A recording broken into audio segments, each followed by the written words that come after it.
Good morning everyone. My name is Ekta and my topic is types of share.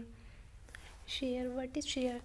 Share जो हमारी company की total capital होती है उस कैपिटल को हम छोटे छोटे पार्ट्स में डिवाइड कर लेते हैं, क्योंकि इतनी बड़ी अमाउंट को एक बंदा तो अफोर्ड कर नहीं सकता।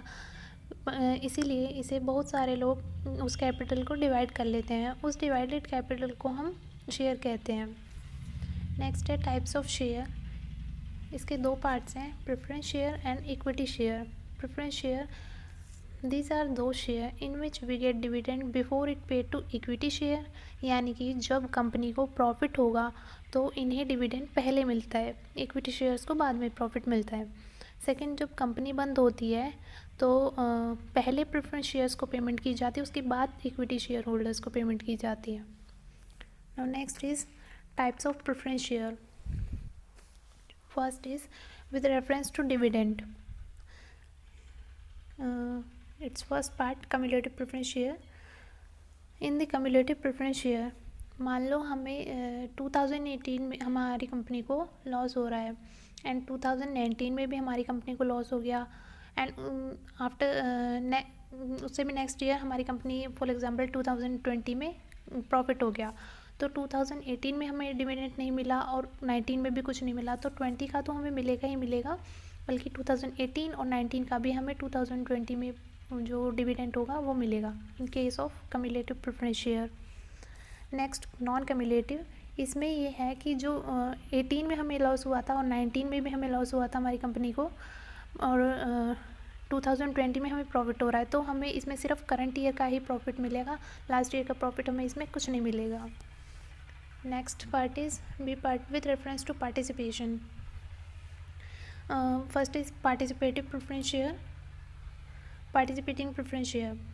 In the participating preference share we get the extra amount और सरप्लस। जैसे कि हम प्रेफरेंस शेयर वालों को पेमेंट कर देते हैं और इक्विटी शेयर होल्डर्स को भी पेमेंट कर देते हैं, उसके बाद जो एक अमाउंट बचता है उसे हम सरप्लस या फिर एक्स्ट्रा अमाउंट बोलते हैं।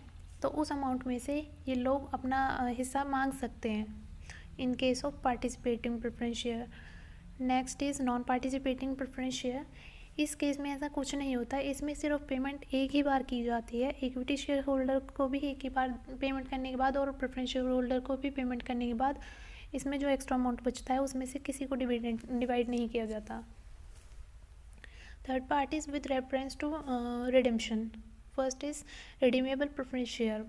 जब तक कंपनी का कॉन्ट्रैक्ट है, मान लो 3 ईयर्स का है या फिर 5 ईयर्स का है, so after that these shareholders return the share to the company and get their money from the company.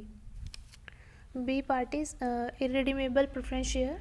इसमें जब तक कंपनी चलती है तब तक शेयर होल्डर्स के पास ही रहते हैं। Next is D part is with reference to convertibility. First is convertible preference share. The preference shares which we get converted into equity share are called convertible preference share. यानी कि जो preference share होते हैं वो अपने shares को equity में convert करना चाहते हैं, अगर वो कन्वर्ट कर लेते हैं तो वो कन्वर्टेबल, अगर कन्वर्ट नहीं करते प्रेफरेंस ही रहते हैं तो वो non convertible preference share. Next is equity shares. These are the shareholders who get payment only when profit is divided in preference shareholders.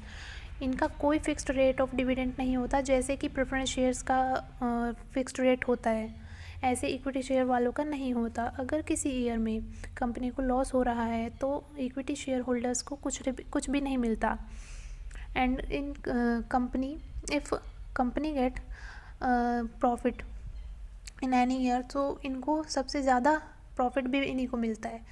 And this equity share holders having voting rights.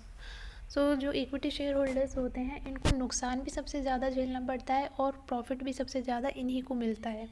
So these are the equity shares. Thank you.